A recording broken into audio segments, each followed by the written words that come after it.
예, 지난 시간에 우리가 15절까지 상고를 했죠. 하나님은 곤고한 자를 곤고할 즈음에 구원하시며 학대당할 즈음에 귀를 여시나니, 의인들에게 이와 같은 역사를 베푸시는 거예요.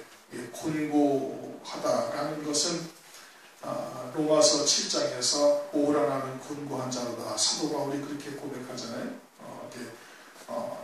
내 속사람은 선을 행하기를 원하는데 내 안에 또 다른 내가 있어서 죄악 가운데 사라져고 오는 것을 보는도다, 그렇게 하면서 그것이 곤고하다 이거예요. 욥이 지금 하나님의 뜻은 알고 있고 하나님께서 하나님 앞에 열매 맺는 것이 무엇인지는 알고 있지만 전혀 그러지 못하는 상황에서 그와 같은 곤고한 것이고, 학대를 당할 즈음에 하나님께서 귀를 여신다라는 것은 이제 새 친구들을 통해서 계속 정죄하고 욥을 코너로 몰아붙이고 있는 것이죠. 그러니까 이제 영적으로 학대를 당하고 있는 거예요. 그와 같이 하나님께서 허용을 하셨어요. 그 이제 욥의 잘못이 무엇인지를 드러나게 하기 위한 것이죠. 이제 8절, 9절을 보면은 그들의 소행과 허물을 보이사 그 교만한 행위를 알게 하시고, 이게 무엇이 잘못되어 있는지 욥으로 하여금 그 깨우쳐 주시기 위해서 새 친구를 보낸 건데, 근데 욥이 전혀 깨닫지 못하고 오히려 하나님 앞에 패역한 길로 이제 가고 있었던 것이죠. 그럴 때 이제 엘리후를 보내시는 겁니다. 그래서 16절, 그러므로 하나님이 너를 곤고함에서 이끌어내사, 하나님께서 그러한 곤고함에서 이끌어내셨다는 거예요. 왜 곤고함에 떨어졌어요? 자기의 의에 도취되어져 있는 거예요. 처음에 시작은 그렇게 되어 있지 않았었는데, 그런데 자기도 모르는 사이에 그와 같이 침상에서 선종하리라, 복을 받았더니 화가 왔구나 하면서 하나님의 은혜에 대해서 자기가 믿음으로 열매를 맺어 살아가고 있으니까 계속해서 하나님께서 복을 주시리라고 은근히 기대하고 생각을 하고 있었던 것이, 하나님께서 복과 은혜를 베풀어 주시는 것은 그냥 거저 주시는 것이지 우리가 무언가 하나님 앞에 드려서 하나님으로부터 받는 것이 절대 아니다 이거예요. 누가 먼저 하나님께 드려서 그의 갚으심을 받겠느냐? 로마서 11장에 말씀하고 있죠. 아무도 하나님께 먼저 드려서 갚음을 받을 사람이 아무도 없는 거예요. 하나님께서 우리에게 생명과 호흡과 모든 것을 주시는 분이지, 우리가 하나님에게 영광을 돌리거나 우리가 하나님께 무엇을 드려서 하나님을 온전케 하시고 하나님을 영화롭게 할 수 있는 것이 아니다 이거예요. 그러니까 욥이 이제 그와 같이 잘못된 것을 하나님께서 그 소행과 허물을 보여주시는 거예요. 드러내시는 거예요. 새 친구들을 통해서 드러냈는데도 깨닫지를 못하는 거예요. 깨닫지 못하고 오히려 자기는 의로운데, 의로운 나를 하나님은 징벌하고 계신다 해서 결국은 하나님이 불의하시다라고까지 이르게 된 거예요. 아주 패역함이 이르게 된 것이죠. 그러자 하나님께서 엘리후를 보내가지고 욥의 죄가 무엇인지를 낱낱이 다 드러나게 하시는 겁니다. 그래서 그것을 듣게 하시는 거예요. 듣게 하셔가지고 그 곤고함에서 이끌어내신다 이겁니다. 곤고함에서 이끌어내신다. 그러니 하나님께서 그에게 이와 같은 은혜를 베푸시는 것, 이와 같은 엘리후를 보낸 것이 그냥 은혜다 이겁니다. 그를 갖다가 온전케 하시려는 하나님의 사랑에서 기인한 것이죠. 무엇으로 인해서 그러는 거예요? 욥이 하나님의 은혜를 입은 자이기 때문에 그러는 거예요. 택하심을 입은 자이기 때문에 그러는 거예요. 그 하나님의 뜻이 무엇인지를 하나님께서 깨닫게 하시고 믿음으로 하나님께서 열매를 맺게 하신 거다 이겁니다.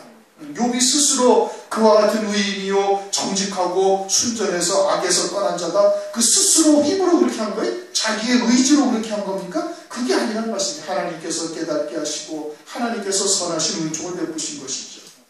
그러니 그와 같은 의인으로 하나님 앞에 인정받게 되어지니까 하나님께서 그를 아주 보장을 하시는 거예요. 그래서 다윗이 그렇게 고백하잖아요. 사망의 음침한 골짜기를 들은지라도 내가 해를 두려워하지 아니한다. 왜? 주님의 막대기와 지팡이가 나를 안위하신다. 의인에 대한 하나님의 아주 어마어마한 은총인 것이에요. 택하심을 입은 자들에게 하나님께서 그와 같은 은총을 베풀고 있다 이겁니다. 모든 하나님의 백성들에게 그렇게 은혜를 베푸시는 것이 아니다 이거예요. 그러면 하나님의 백성들이 아무도 멸망할 사람이 하나도 없잖아요. 그런데 무수한 사람이 멸망당하고 마지막 때 환란의 때 그냥 홍수물에다 빠져 죽게 되어지는 것이. 그럼 누구에게 이렇게 하나님께서 은혜를 베푸신다? 하나님이 보시기에 의로운 자에게 그러는 거예요. 그런데 그 의로운 자도 하나님께서 은혜로 된 거예요. 진리가 무엇인지, 아버지의 뜻이 무엇인지를 깨닫게 하시고 믿음으로 열매를 맺어 자라나가게 하시는 거예요. 하나님의 일방적인 은총인 것이죠. 그들에게는 하나님께서 이렇게 끝까지 사랑하신단 말이에요. 하나님의 은사와 부르심에는 후회하심이 없느니라. 후회하심이 없다. 그러면은 이 말세에 노아의 때와 같다 하시는 이 마지막 때에 하나님의 구원의 뜻이 무엇인지 진리가 무엇인지를 깨닫게 하셔서 먹고 마시고 시집가고 장가가는 일로 살지 아니하는 자들에게도 이와 같은 은혜를 하나님께서 베풀어 주시는 거예요. 그것은 욥만 지금 그러다는 것이 아니라 하나님께서 그와 같은 믿음으로 사는 자들에게 동일한 역사를 하고 계심을 우리에게 보여주시는 거다 이겁니다. 이게 욥만 그러다면 이것은 그냥 역사로 끝나버리는 거거든요. 그것이 아니라 이 하나님의 말씀은 오늘날 너희에게 주신 말씀이다. 그 신명기서에 그렇게 말씀하고 있잖아요. 그러니까 오늘날 욥을 통해서 우리들에게도 누구에게 진리가 무엇인지를 깨우쳐 주시고 믿음으로 받게 하시고 그 말씀을 따라 믿음으로 살아가고 있는 자들에게 동일한 역사를 행하시는 거예요. 그냥 두면 사망으로 끝날 욥을 갖다가 하나님께서 새 친구를 보내셔서 또 그 속에 잘못된 것을 드러내시고 엘리후를 보내서 이와 같이 깨닫게 하시고 그래서 이와 같이 의의 길로 다시 또 더 온전한 길로 이끌어 가신다 이겁니다. 너를 권고하면서 이끌어내신다. 오늘날도 역시 우리들에게도 똑같이 역사를 하시는 거예요. 똑같이 역사를 하시는 거예요. 그래서 이끌어내사 좁지 않고 넓은 곳으로 옮기려 하셨습니다. 무엇 때문에 그렇게 하셨다고요? 좁지 않고 넓은 곳으로 욥을 이끌어 가시기 위해서 그러신 거예요. 하나님의 뜻이 뭐냐면은 왜 곤고함에 빠뜨리시고 그리고 아주 그냥 그 곤고함으로 갈등해서 그냥 차라리 죽는 것이 낫다 할 정도까지 심각한 그냥 그런 사망의 골짜기로 빠뜨리시는 이유가 뭐예요? 좁지 않고 넓은 길로 인도하시기 위해서 그런다 이겁니다. 창세기 26장 22절에도 보면 이삭이 거기서 옮겨 다른 곳에 우물을 팠더니 그들이 다투지 아니하였으므로 그 이름을 르호봇이라 하여 하노되 이제는 여호와께서 우리의 장소를 넓게 하셨으니 이 땅에서 우리가 번성하리로다 하였더라. 창세기 26장에 22절에 그렇게 말씀을 하고 있어요. 26장에 하면 이삭이 100배의 소득을 얻습니다. 100배의 소득을 얻으니까 아비멜렉이 시기가 나가지고서는 이삭을 너 이제 부자가 됐으니까 여기서 떠나가라. 그래 떠나가가지고 다른 곳에 가서 이제 아브라함이 팠던 우물을 다시 파가지고 거기서 정착을 하려니까 또 아비멜렉이 군대와 사람들을 다 보내가지고 그 우물을 갖다 흙으로 메꾸고 막 또 더 멀리 가라고 또 얘기하는 거예요. 우물을 파고 우물을 얻고 하는 것이 유대 광야에서는 쉬운 일이 아니잖아요. 그러니까 그냥 가서 옮기자마자 또 우물을 얻고 그러니까 그냥 그것이 또 시기가 나고 아주 질투가 나가지고 또 그러고 그래가지고 또 옮기고 두 차례 세 차례 그렇게 하다가 결국은 어디 왔어요? 르호봇이란까지 곳이 온 거예요. 그리고서는 거기까지 오니까 더 이상 이제 아비멜렉이 오지를 와서 해방을 하지 아니하는 거예요. 그런데 그 자리에 이르고 보니까 아주 넓은 곳이고 정말 자리 잡을 만한 곳이 된 거예요. 이전에 있던 곳에 있었으면은 좁고 협소하고 그리고는 그와 같은 많은 양떼들을 거느리고 또 이 장기에 좀 부족한 곳이 있었던 것인데 악한 자들을 들어서 하나님께서 넓은 곳으로 인도하셨다 이겁니다. 그러니까 우리에게 다가오는 여러 가지의 고난이나 어려움이나 이런 것은 우리로 하여금 더 복되게 하시는 역사인 것이지 우리로 하여금 고생하다가 멸망시키게 하시는 것이 아니다 이거예요. 하나님께서 이사야서 28장을 보면 하나님께서 곡식을 갖다가 수레바퀴로 막 굴려버리시는데 그것은 곡식을 부수게 하시는가? 그것이 아니다 이게 우리로 멸망케 하시는 역사가 아니다. 그리스도 안에서 진리 안에 있다면 모든 것이 다 그와 같이 우리로 하여금 선을 이루게 하시는 하나님의 역사인 것이지 당장의 눈앞에 다가온 고난이나 또는 힘든 어려움이나 환난이나 이런 것만 보고서 낙심하거나 좌절해서는 아니 된다 이겁니다. 이삭도 역시 그와 같은 과정들을 통해서 넓은 곳으로 옮기시는 것이고 또 욥도 지금 좁지 않고 넓은 곳으로 옮기려 하셨음즉 그렇게 말씀하고 있거든요. 그럼 좁은 곳이라는 것은 뭘 말하는 거예요? 그냥 넓은 곳으로 옮기게 하셨음즉 이렇게 말씀을 하시는데 좁지 않고 넓은 곳으로 옮기게 하셨다 이거예요. 좁은 곳이라는 것은 뭐예요? 그건 욥이 생각하고 있던 바가 좁은 곳이다 이겁니다. 그 욥이 생각하고 있던 바는 뭔데? 지금 그 상태에서 만족을 하고 그리고 세상에서 복이 되고 세상에서 영광을 누리다가 그냥 주님의 나라에 가는 것만 생각하고 있었던 거예요. 내가 침상에서 선종하리라. 나의 날은 모래와 같이 많을 것이다. 내가 복을 받았더니 라면서 늘 세상에서 복된 것으로 받고 그것을 누리며 살다 주님 앞에 가는 것으로만 생각하고 있었던 거예요. 그게 좁은 것이다 이거예요. 다시 말하면 잠깐 동안 세상에서 복과 영광을 누리는 것이 좁은 것이다 이겁니다. 그럼 넓은 곳이라는 것은 뭐예요? 영원히 누릴 영광, 더 큰 영광의 자리로 인도하시는 역사인 거예요. 하나님께서 이를 통해서 갑절의 복을 주시잖아요. 그렇죠? 갑절의 복을 주시기 위해서 하나님께서 이와 같은 재앙과 환난과 또 새 친구들로 인해서 핍박과 학대를 당하게 하신 거예요. 그것을 통해서 더 영원한 영광을 누리되 더 큰 영광을 누리게 하시는 것이 그것이 넓은 곳이다 이겁니다. 그러니 의인이요 진리 안에 있는 자에게는 하나님께서 반드시 이와 같은 역사를 하신다는 것을 욥을 통해서 우리에게 지금 보여주시는 거예요. 욥만 그런 것이 아니라 우리에게도 여러 가지의 우리가 고난이나 또는 어려움이나 그와 같은 난관들을 부닥치게 되어지는데 하나님의 말씀을 쫓고자 믿음으로 다 결단하고 달려가면서 그렇게 믿음으로 열심히 세상에 그냥 그와 같은 것들을 갖다가 다 끌어내고 근신하며 경성하여 깨어있는 자가 되고자 다짐하는데 무언가 자꾸 어려움이 닥쳐오기도 하고 때로는 일이 잘 풀리지 않는 것 같기도 하는 그러한 모든 것들은 우리로 하여금 더 넓은 곳으로 이끌어가시는 하나님의 역사다 이겁니다. 주 안에서 형통한 거예요. 하나님께서 요셉에게 꿈으로 계시하시잖아요. 그렇죠? 그 꿈을 이루는 방편이 뭐예요? 종으로 팔려가서 아주 고생을 바가지로 하는 거예요. 요셉이 보디발의 집에 들어가서 하인으로 일을 하다가 거기서도 또 믿음으로 하나님께 죄를 짓지 아니하였음에도 감옥으로 또 그냥 내려가가지고 감옥에 갇히는 이와 같은 일들이 벌어지는 것은 다 하나님의 뜻을 이루는 하나님께서 요셉에게 보여주셨던 그 꿈을 이루시는 과정이다 이겁니다. 그러니 그 모든 것이 다 어떠하다? 그것이 다 복된 것이다 이거예요.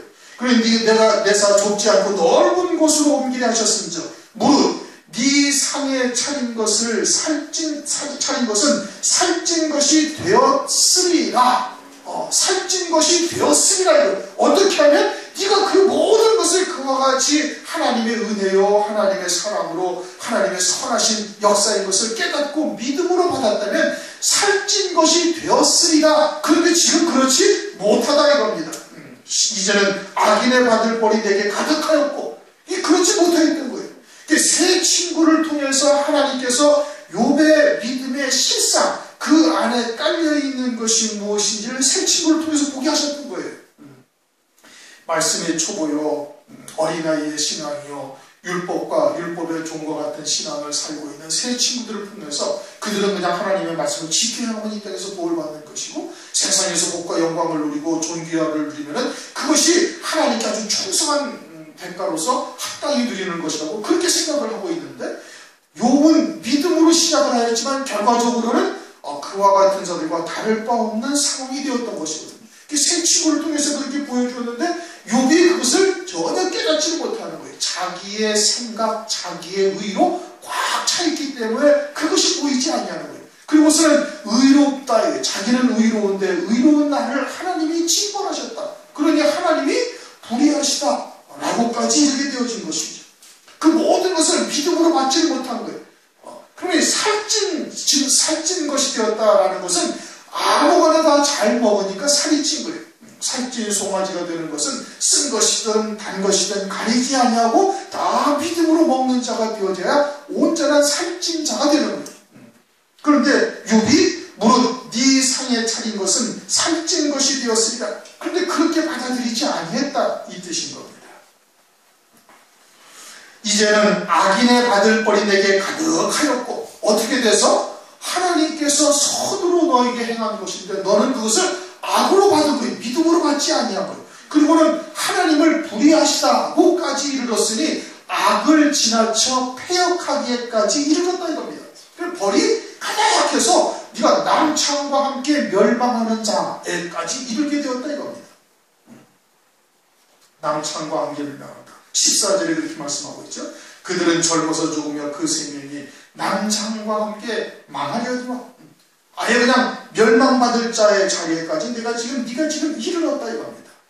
그러니 심판과 공의가 너를 잡았나니 이제는 하나님의 심판, 하나님의 공의의 심판에서 벗어날 길이 없는 자가 되었다.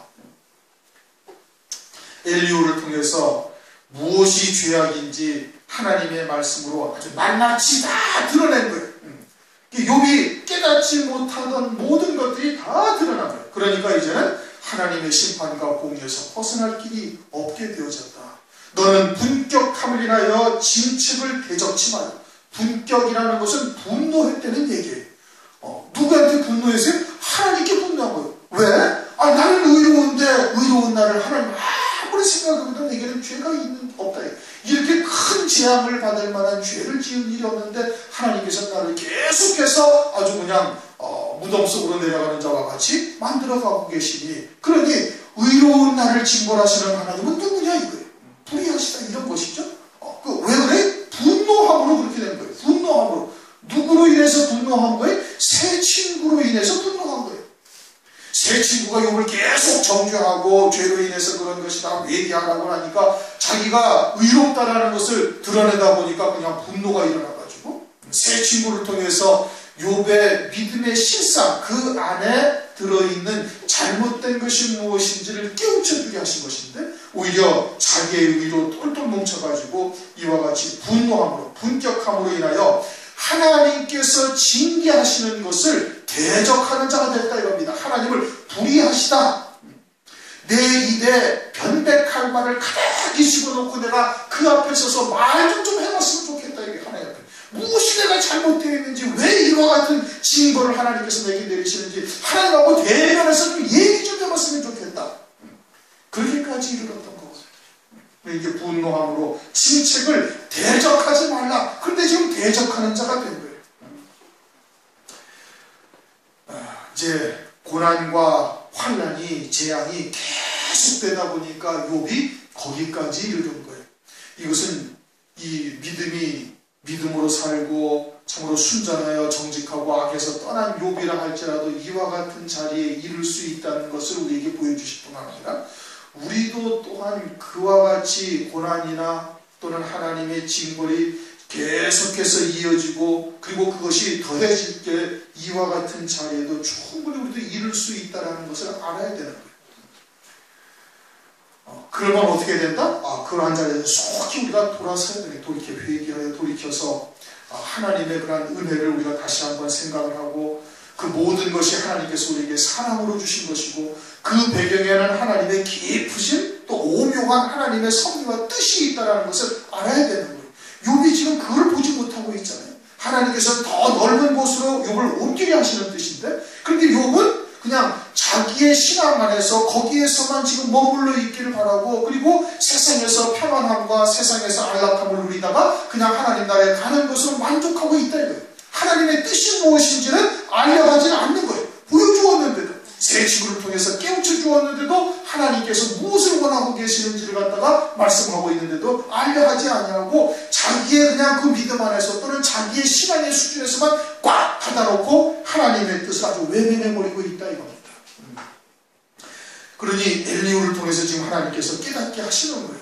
그러면 오늘날 교회에서 우리도 하나님의 말씀을 통해서 그와 같은 것을 들을 수 있어야 되는 거예요. 내게 주시는 하나님의 말씀으로 들을 수 있어야 되는 겁니다. 모든 말씀을 내게 주시는 말씀으로 들어야 믿음이 자라는 것이고 또 우리에게 주시는 하나님의 그런 선하신 뜻이 무엇인지를 깨닫고 믿음의 성장 또는 또 장성한 분량에까지 이룰 수가 있게 되는 것이에요. 하나님께서는 결국은 아주 곤고한 가운데까지 끝까지 바닥까지 내려가게 하신 다음에야 엘리후를 통해서 깨우쳐 주시잖아요. 오늘날은 우리가 하나님의 말씀을 매주 들을 수가 있는 거예요. 매주 들을 수가 있는 거예요. 그럼 어떻게 해야 돼? 매주 듣는 말씀을 통해서 나를 돌아보고 우리의 신앙을 점검해보고 그리고 다시 그와 같은 하나님의 말씀과 하나가 되어져서 나아갈 수 있는 자가 되어야 되는 것이죠. 너는 분격함을 인하여 증책을 대적하지 말라. 근데 욥이 지금 그와 같이 대적한 자가 되었죠. 그 다음에 대속함을 얻을 일이 큰즉 스스로 그릇되지 말지니라. 대속함을 얻을 일이 크다라는 것은 주님으로부터 그와 같이 죄사함을 받을 일이 크다 이겁니다. 그것은 하나님의 은혜를 받아야만 되는 거예요. 그건 하나님께서 은혜로 주시는 거예요. 우리가 회개함으로 죄사함을 받는 것이 아니란 말씀입니다. 그러니까 스스로 그릇되게 하지 말지니라는 것은 네가 회개했다고 해서 의에 이르는 것이 아니다. 그렇게 생각하면 그건 그릇된 일이다. 우리는 주님의 중보하심으로 보좌 우편에서 우리를 위해서 끊임없이 중보하시는 주님의 중보로 말미암아 하나님의 은혜의 보좌 앞에 담대히 나갈 수 있는 존재일 뿐이지 우리가 회개했다고 해서 그것이 의가 되어 하나님 앞에 은혜를 입을 자가 아니다 이겁니다. 그러니 대속함을 얻을 일이 크다.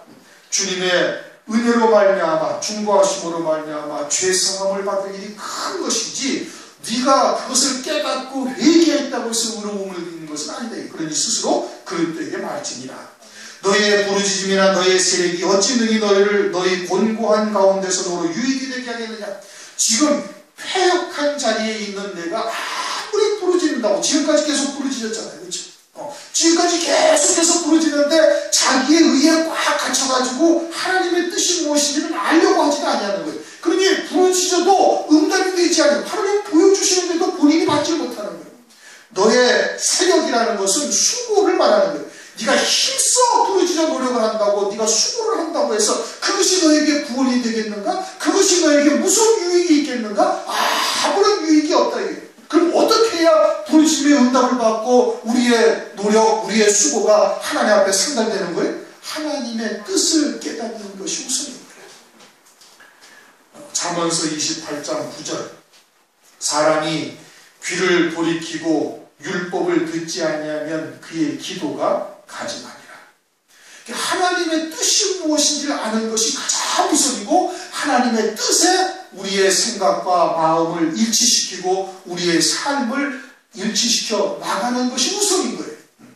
하나님의 뜻을 아는 것이 우선이고 그 하나님의 뜻을 깨달으면 무엇을 구하겠어요? 하나님의 뜻대로 구하는 자가 되는 것이죠. 그래서 요한복음 15장 7절 너희가 내 안에 있고 내 안에 너희 안에 거하면 너희가 무엇이든지 원하는 대로 구하. 그러면 이르래. 그럼 무엇을 원하면서 구하겠어요? 아버지의 뜻과 하나가 되어져 있으니 아버지의 뜻을 구하는 자가 될 것이고 그러면 그 아버지의 뜻은 반드시 이루어진다 이거예요. 그러나 네 생각에 갇혀있고 자기의 신앙에 꽉 갇혀가지고 하나님께서 내게 이루어야 할 일들이 먼저 자기가 정해놓고 앉아있으면은 넌 그렇게 패역한 자에서 아무리 부르짖고 너희가 수고를 한다 해서 그것이 너에게 구원이 되겠는가? 그것이 너에게 응답이 되겠는가? 너에게 유익이 되겠는가? 아무런 유익이 되지 못한다 이겁니다. 그러면서 20절 너는 밤 곧 인생이 자기 곳에서 제한받는 때를 사모하지 말 것이다. 욥이 지금 죽기를 구했잖아요. 너무너무 고통스럽고 아무리 부르짖어도 하나님께서는 응답의 말씀은 없으시고 그러니까 어떻게? 차라리 그냥 죽기를 구했다 이겁니다. 죽으면은 육신의 고통은 벗어날 수가 있어요. 그렇죠? 육신의 고통은 벗어요. 그러나 하나님 나라에 이르러서 열매 맺지 못한 그 고통은 열매 맺지 못한 지금 아직 하나님께서 데려가시지 않았단 말이에요. 그러면 앞으로 남은 생애 동안 열매를 맺을 수 있는 기회가 다시 올 수도 있을 터인데 딱 죽으면은 그 열매 맺을 기회가 완전히 사라져버리는 것이고 그러면 하늘나라에서는 더 이상 열매를 맺을 수가 없는 거예요. 그런데 하늘나라에서는 영원히 그 열매 맺힌 고통 중에서 그냥 음부에서 고통 중에 지나게 되어지는 거예요. 그러니 그와 같은 때를 사모하지 말라 이겁니다. 그런데 고통이 깊고 고난이 길어지면 대부분 어떻게 하나님 아버지 차라리 데려가시라고. 그게 얼마나 패역한 것인지를 모르는 거예요.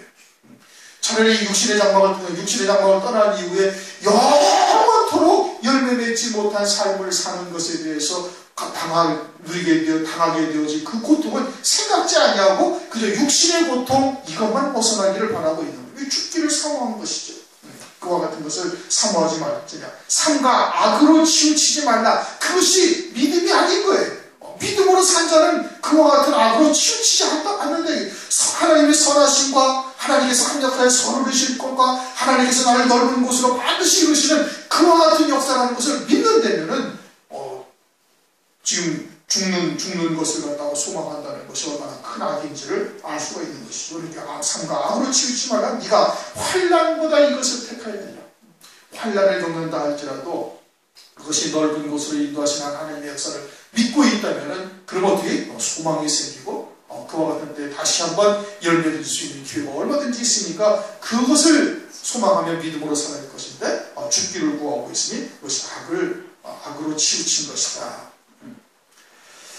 장차는 이제 적그리스도의 환난이 있죠. 적그리스도의 환난이 있다. 그것은 은혜 시대에 우리가 겪는 고난이나 고통보다는 더 큰 창세례 없는 환난이다. 이렇게 말씀하고 있어요. 그때 우리가 그 환난을 갖다가 믿음으로 이기지 못하면 어떻게? 낙심하고 절망하고 결국은 짐승표를 받을 수밖에 없는 것이 되는 거예요. 그와 같이 되어진다면은, 그러면은 아주 그냥 이 말세에 하나님께서 그 뜻을 두신 것이 무엇인지를 전혀 기억하지를 못하고 있는 것이죠. 잠언서 24장 10절을 보면, 네가 만일 환난 날에 네가 낙담하면 내 힘의 미약함을 보이니.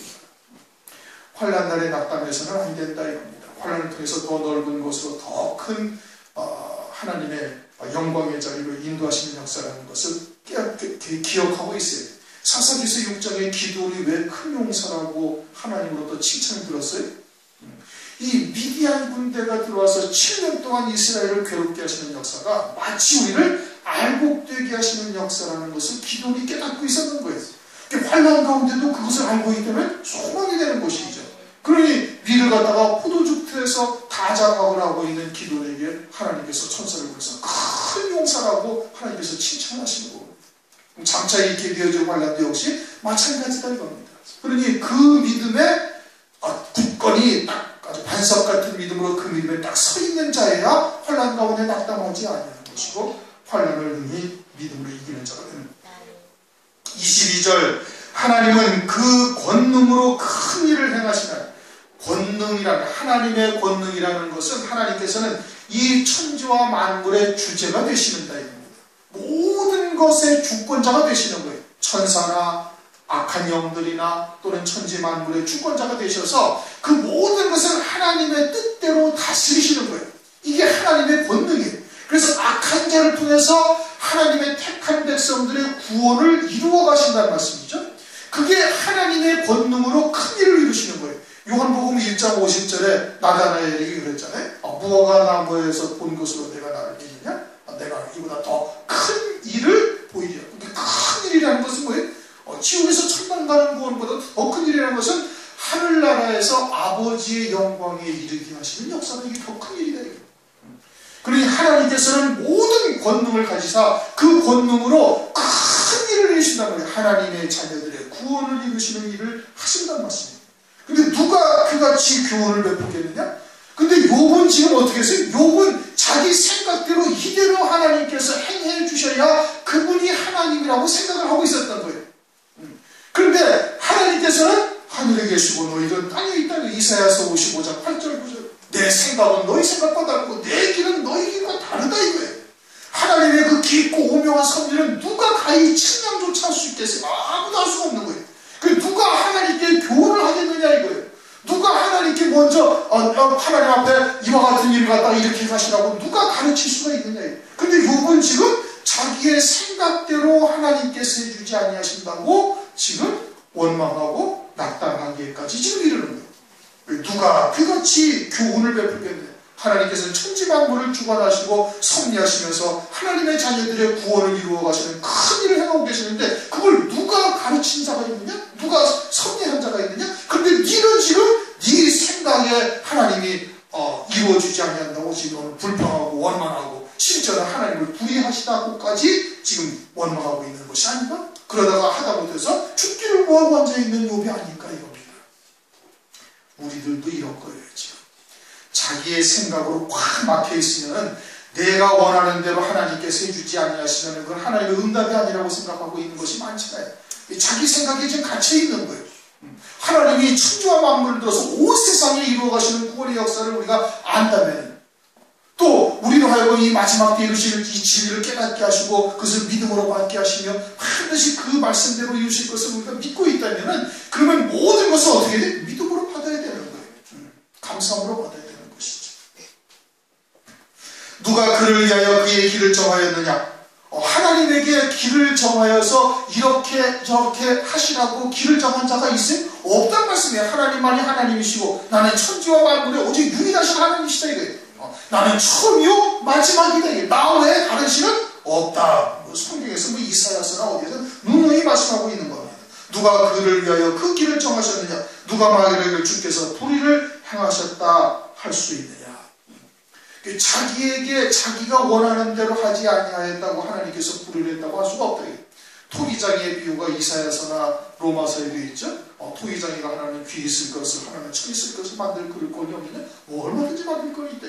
그런데 토기가 나는 자기를 만드신 손이 없다거나 나를 왜 이렇게 만들었냐고 항의할 수가 있느냐? 항의할 수가 없는 거예요. 주권자께서 당신의 기쁘신 뜻대로 역사하신 것이다 이겁니다. 그래서 누가 그 길을 정하고 그 길을 갖다가 교훈을 주님에게 가르치는 사람이 누가 있느냐? 없다 이게. 하나님은 절대 주권자시고 하나님은 절대 사랑으로, 절대 선하심으로 우리에게 모든 것을 베풀고 계시다 이겁니다. 그러니까 데살로니가전서 5장 16절 이하에 뭐라고 했어요? 항상 기뻐하라. 쉬지 말고 기도하라. 그리고 범사에 감사하라. 이는 너희를 향하신 하나님의 뜻이다.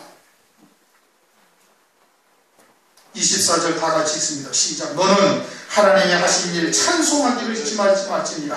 인생이 그 일을 노래하였느니라. 그러니까 어떻게 하라는 게 늘 찬송하라 이겁니다. 찬송하라는 거예요. 믿음의 선진들이 걸어가셨던 길들을 우리가 다 보면은 우리도 그와 같이 하나님께서 인도하시는 역사라는 것을 알 수가 있는 거예요. 옛적 길을 살펴봐라. 무엇이 선한 길인지 무엇이 악한 길인지를 살펴보고 선한 길에 서라. 그러면 너희가 평강을 누린다 이거예요. 에레미야서 6장에 말씀하고 있잖아요. 오늘 말씀을 잘 묵상하시기 바랍니다.